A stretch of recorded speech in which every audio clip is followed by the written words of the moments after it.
మూడు రాజధానులు అనేవి రాజధానులు మూడుగా విడిపోవడం కాదు. మనకి ఇక్కడ అమరావతి రాజధానిగా ఉంటేనే బాగుంటుంది అనేసి మా యొక్క అభిప్రాయం. ఇక్కడ అధికార వికేంద్రీకరణ కాదు, మనకు కావాల్సింది అభివృద్ధి వికేంద్రీకరణ కావాలి. అభివృద్ధి వికేంద్రీకరణ జరిగినప్పుడే ఈ యొక్క రాష్ట్ర ప్రభుత్వం అభివృద్ధి జరుగుతుంది.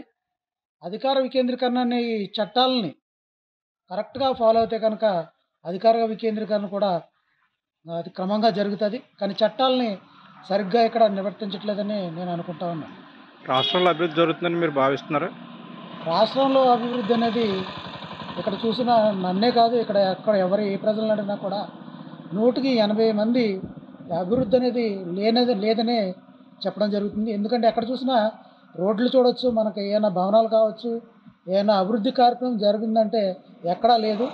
మనకు రోడ్లు చూస్తేనే తెలిసిపోతుంది ఈ యొక్క రాష్ట్రంలో అభివృద్ధి ఎలా ఉందనేది. ఇక్కడ వాళ్ళకు వాళ్ళు చెప్పుకుంటున్నారు తప్ప, మాటలు చెప్పుకుంటున్నారు తప్ప అభివృద్ధి అనేది ఏ కోసమైనా ఇక్కడ జరగలేదనేది తేటతెల్లం అవుతుంది. స్థానిక ఎమ్మెల్యే గారి పనితీరు ఎలా ఉందనుకుంటున్నారు? స్థానిక ఎమ్మెల్యే గారి పనితీరు, ఆయన ఎలక్షన్లో పోటీ చేసినప్పుడు చెప్పిన మాటలు వేరు. మరి ఆయన ఒక పార్టీలో నగ్గి వేరే పార్టీలోకి వచ్చి వాళ్ళ గొడవ కింద వాళ్ళు ఏం చెప్తున్నారో అవే పాటిస్తున్నాడు తప్ప ఆయన అభివృద్ధి గురించి కూడా ఆయన సరిగా పట్టించుకోవట్లేదు. ఎక్కడ అభివృద్ధి జరిగినట్టు కూడా రాజోలు నియోజకవర్గంలో ఎక్కడ అభివృద్ధి జరిగినట్టు అయితే నేను కానరాలు, నేనే కాదు చాలామంది ప్రజలు కూడా వ్యతిరేకిస్తూ ఉన్నారు. ఇక్కడ ఆయన ఏరియాలోనే చుట్టుపక్కల ఉన్నటువంటి రోడ్లను ఒకసారి పరిశీలిస్తేనే ఆయన ఏ విధంగా అభివృద్ధి చేశారనేది జనాలకు అర్థమవుతుంది. సార్, ప్రతిపక్షాల పర్యటన ప్రభుత్వం అడ్డుకోవడం ఎంతవరకు సమంజసమంటారు? అది చాలా దారుణం. ఇదేంటంటే ప్రతిపక్షాలు ఖచ్చితంగా ఎప్పుడు కూడా ప్రభుత్వాలను వ్యతిరేకిస్తూ ఉంటాయి. ఆ తీరులో వాళ్ళు ధీటుగా జవాబు చెప్పాలి, లేదంటే వాళ్ళు అభివృద్ధి చేసి చూపించాలి. అంతేగాని ప్రతిపక్షాలను అడ్డుకోవడం అనేది ఒక కక్షపూరిత చర్య నేను భావిస్తున్నాను. ఇది కక్ష సాధింపు చర్య అవుతుంది తప్ప మరో విధమైతే కాదు. దీన్ని ఖచ్చితంగా ఇటువంటి విధానాలని ఖచ్చితంగా రాష్ట్ర ప్రభుత్వం మానుకోవాలని చెప్పేసి ఈ సభాముఖంగా తెలియజేస్తాను. సార్, లాస్ట్గా జగన్ గారి పరిపాలన మీద మీ అభిప్రాయం ఏంటండి? జగన్ గారి పరిపాలన విషయానికి వస్తే ఏదో చేస్తారు, ఏదో కొత్త వాళ్ళు వస్తే కొత్తగా చేస్తారు, అభివృద్ధి జరుగుతుంది అని చెప్పేసి వాళ్ళు చాలా మాటలు చెప్పారు, చాలా కళ్ళబోళ్ళు కౌరులు చెప్పారు. అయితే ప్రజలు వాటిని నమ్మి ఓట్లేసి నగ్గించిన తర్వాత ఇప్పుడు చాలా బాగా. మాది రాజు నియోజకవర్గం, మరి మరికర మండలం మరికర గ్రామం నుంచి మాట్లాడుతున్నాం. నా పేరు నరసింహారావు అండి. సార్, 3 రాజధానులు మీ అభిప్రాయం ఏంటండి? 3 రాజధానులు అన్నది ఈ దేశంలోనే ఎక్కడ విలువైన మాట్లాడేది. ఎందుకంటే ఇప్పుడు అభివృద్ధి చేయడం అన్నది ప్రధాన లక్ష్యంగా ఉండాలి తప్ప గవర్నమెంట్లు ఏదైనా కూడా రాజధానులు ఎక్కువ కడతంలో అభివృద్ధి జరుగుతుంది అనుకోవడం మాత్రం చాలా అపోహ ఉండదు. అది ఎట్టి పరిస్థితుల్లో కూడా అంగీకారం కాదు. ముందర అభివృద్ధి వైపు ప్రభుత్వాలు దృష్టి సారించి అవినీతి మీద విపరీతమైన అవినీతి పెరిగిపోయింది ఈ రాష్ట్రంలో. ఈ అన్నిటి మీద దృష్టి సారించి అధికారులు పనితీరుని పరిశీలించి వాళ్ళ చేత పనిచేయించే దిశగా పనిచేయాలి తప్ప 3 రాజధానులు పెట్టడం వల్ల దాని ఎవరికి ఉపకారం కాదని నా అభిప్రాయం. ప్రతిపక్షాల పర్యటనలను ప్రభుత్వం అడ్డుకోవడం ఎంతవరకు సమంజసమంటారు? ప్రతిపక్షాలు అనేది గతంలో ఇప్పుడున్న ప్రభుత్వం కూడా ప్రతిపక్షంలో ఉంది. వారు కూడా పాదయాత్రలని, బస్సు యాత్రలని, ఆ యాత్రలని, ఈ యాత్రలని వాళ్ళ ఫాదర్ కానించి చేశారు. రాజశేఖర రెడ్డి కూడా పాదయాత్ర చేశాడు. మరి ఇది ఎప్పుడూ లేని విధంగా ఇప్పుడు కొత్తగా ఈ ప్రభుత్వం మరి ప్రతిపక్ష పార్టీలన్నింటినీ కూడా నిర్బంధం చేయడం అన్నది ప్రజాస్వామ్యంలో మాత్రం మంచి పద్ధతి కాదని చెప్పి నా అభిప్రాయం. రాష్ట్రంలో అభివృద్ధి జరుగుతుందని మీరు భావిస్తున్నారా?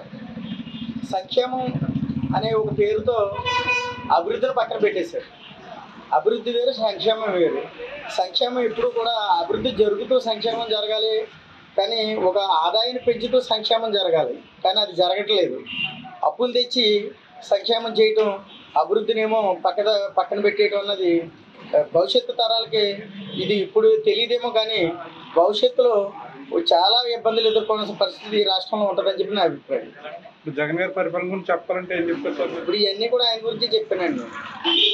కొత్తగా చెప్పుకునేమన్నా ఇప్పుడు ఏ ప్రభుత్వం ఉందో అధికారంలో దాని గురించి చెప్పాము తప్ప మరి లేని ప్రభుత్వం గురించి మనం మాట్లాడటానికి సరిపోం. కాబట్టి మరి ఖచ్చితంగా ప్రభుత్వం అభివృద్ధి అనే ఒక నెపంతో మరి సంక్షేమ కార్యక్రమాలు అభివృద్ధి 2 కళ్ళులుగా చూసుకోవాల్సిన ఏ ప్రభుత్వం వచ్చినా కూడా అది పక్కన పెట్టేసి ఈరోజు ఒక రాష్ట్రంలో అధికారంలోకి వచ్చిన మరు రోజు నుంచే మళ్ళీ 5 సంవత్సరాలకు ఎలా రావాలనే ఆలోచన తప్ప ఈ 5 ఏళ్ళు నాకు ప్రజలు ఒక అధికారాన్ని ఇచ్చారు, ఈ 5 ఏళ్ళు నేను ఏం చేయాలని ఒక తపన కనుసూపు మేరలో ఎక్కడ కనిపించట్లేదని నా అభిప్రాయం. జనసేన టీడీపీ పొత్తుంటే ఎలా ఉంటుందని మీరు అనుకుంటున్నారు? పొత్తులకి అది ఎలా ఉంటుందంటే వారు తీసుకునే నిర్ణయాన్ని బట్టి అది ఉంటుంది తప్ప ప్రస్తుతం దాని గురించి నేనేం మాట్లాడలేను. కనీసం రోడ్లైనా వేయట్లేదండి. ఈయన 3 రాజధానులు ఎలా కట్టేస్తారండి? 3 రాజధానులు కడతాక నా దగ్గర డబ్బులు లేవని చేతులు ఎత్తేసిన ఆయనే. ఇవాళ 3 రాజధానులు కట్టేస్తానని 3 రాజధానులు ఒప్పుకోమనేది ఆయనే. అసలు ఒక రాజధాని కట్టాక దాన్ని అభివృద్ధి చేసి అప్పుడు 3 రాజధానులు అంటే ఎవరైనా ప్రజలు నమ్ముతారు. ఉన్న ఒక్క రాజధానికే అతిగతి లేకుండా అయిపోయింది. రాష్ట్రంలో అభివృద్ధి పనులు జరుగుతుందని మీరు భావిస్తున్నారా? జరుగుతున్నాయండి. అదిగో ఇక్కడ షాపులలో అందరము కూడా మొఖానికి మాస్కులు కట్టుకుని లేకపోతే కవర్లు వేసుకుని వ్యాపారాలు చేసుకుంటున్నామండి. రోడ్లు చూడండి ఎంత అధ్వానంగా ఉన్నాయో. ఏదైనా లారీ వెళ్ళినా ఏదైనా వెహికల్ ఎల్లులోకి తట్టుడు కూడా వస్తుందండి. మేము ఏదైనా స్టిచ్చింగ్ చేసుకున్న మోడల్ బ్లౌజ్ కానీ మోడల్ ఫ్రాక్ కానీ పెట్టుకుందామంటే దాని నిండా బూడిదే. అంత అభివృద్ధి జరిగిందండి జగన్ గారి హయాంలో. ప్రతిపక్షాలపై ప్రభుత్వం అడ్డుకోవడం మీ యొక్క అభిప్రాయం? ఆయన భయం అండి, జగన్మోహన్ రెడ్డి గారికి భయం. ప్రతిపక్షాలు అంటే ఇవి ఎక్కడ మళ్ళీ ఫామ్లోకి వచ్చేస్తాయో, నన్ను ఎక్కడ కుర్చీ దింపేస్తారో అని ఆయన ఒక భయమే ప్రతిపక్షాల పర్యటన ఆఫ్ చేయించిందండి. అంత మించేమీ లేదండి. స్థానిక ఎమ్మెల్యే పనితీరు మీరు ఎలాగనుకుంటున్నారు? అభివృద్ధి చేస్తాననే వైసీపీలోకి వెళ్ళారండి ఆయన. అభివృద్ధి అన్నారు, కనీసం ఒక రోడ్ వేయించలేదండి. ఇది రాజులకున్న మెయిన్ రోడ్ అండి, దీనికి అతిగతి లేదు.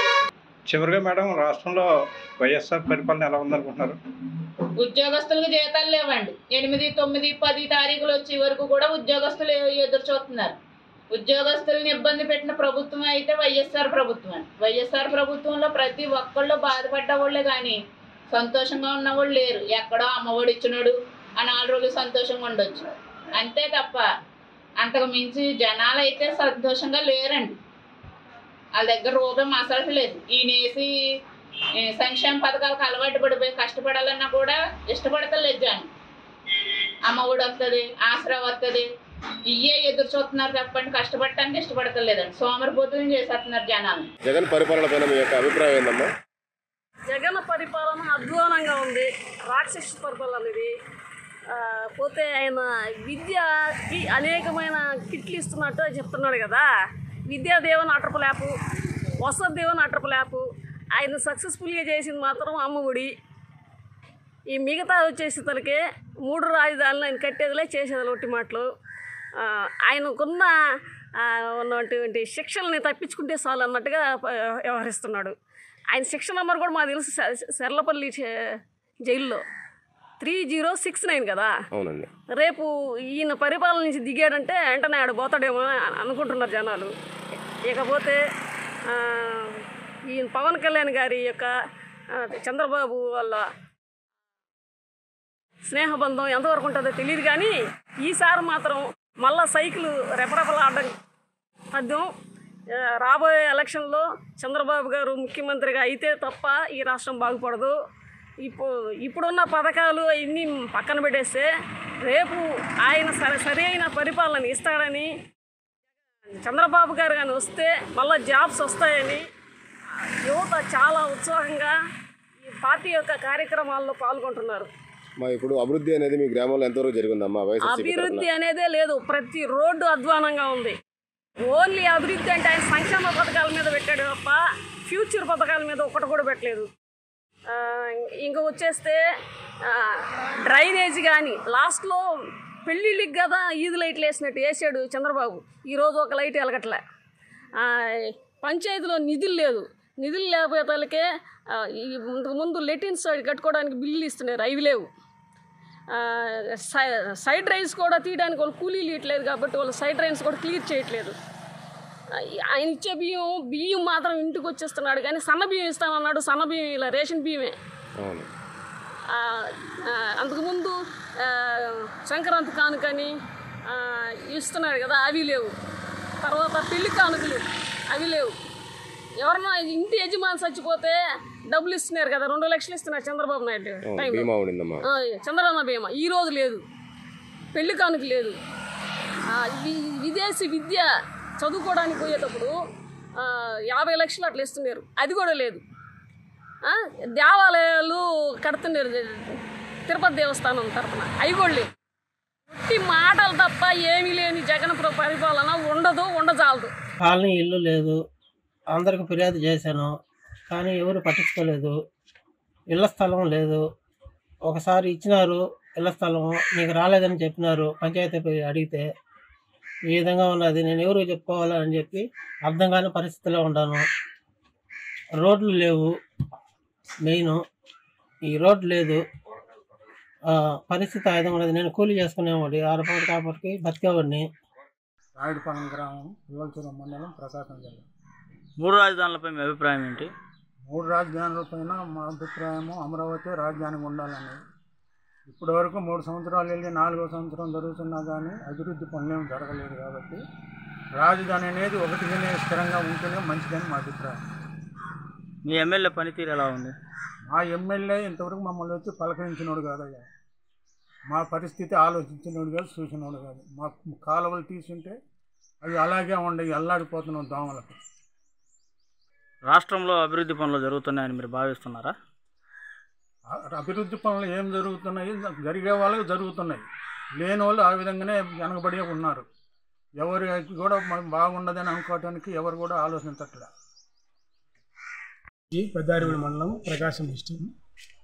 రాష్ట్రంలో అభివృద్ధి కార్యక్రమాలు జరుగుతున్నాయని మీరు భావిస్తున్నారా? భావించట్లేదండి.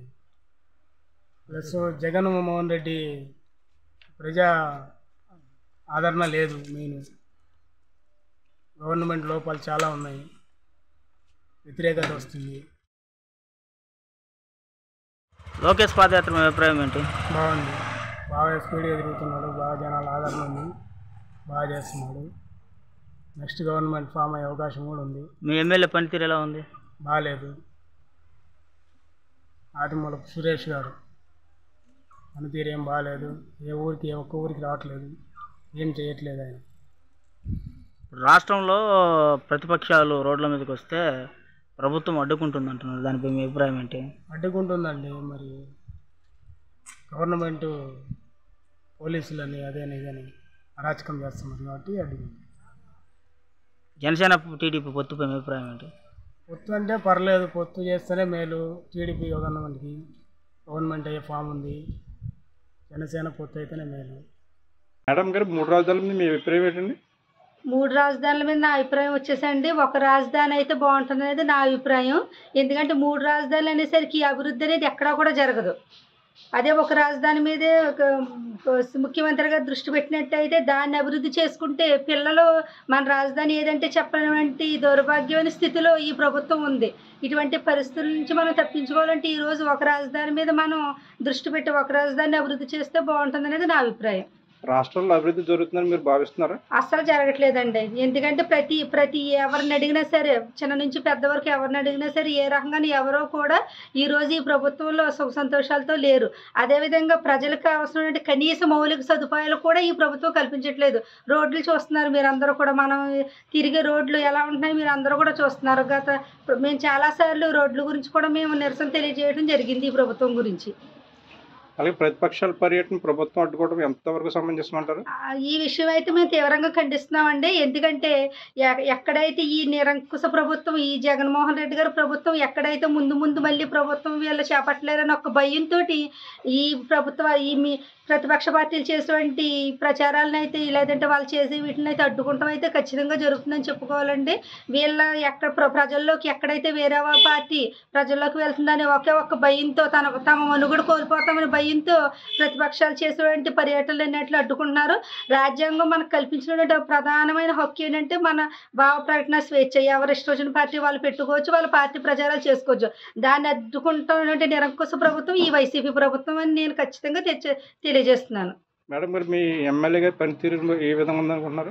ఎమ్మెల్యే గారి పనితీరు అంటే నేను 150 మందిలో నేను ఒకటిగా ఉంటానని చెప్పి ఆయన నెగ్గినటువంటి పార్టీకి ద్రోహం చేసి వేరే పార్టీ కొమ్ము కాసి ఈ అభివృద్ధి కోసం నేను వేరే పార్టీకి వెళ్ళిపోతున్నాను అన్నారు. ఆ అభివృద్ధి అయితే రాజోలు నియోజకవర్గంలో ఎక్కడా జరగట్లేదని మనం ఖచ్చితంగా చెప్పుకోవచ్చు. కనీసం ఆయన ఇంటికి వెళ్ళేటువంటి రోడ్డు కూడా సరిగ్గా లేనటువంటి పరిస్థితుల్లో ఈరోజు ఈ రాజోలు నియోజకవర్గం అయితే ఉందని మనం ఖచ్చితంగా చెప్పుకోవచ్చు. మేడం టోటల్గా జగన్ పరిపాలన ఏ విధంగా ఉందనుకున్నారు? అస్సలు బాగోలేదండి. ఈ రాజకీయ చరిత్రలోనే ఇటువంటి ప్రభుత్వం అయితే ఎప్పుడూ మేము చూడలేదని చెప్పుకోవచ్చు. ఖచ్చితంగా బాగోలేదు.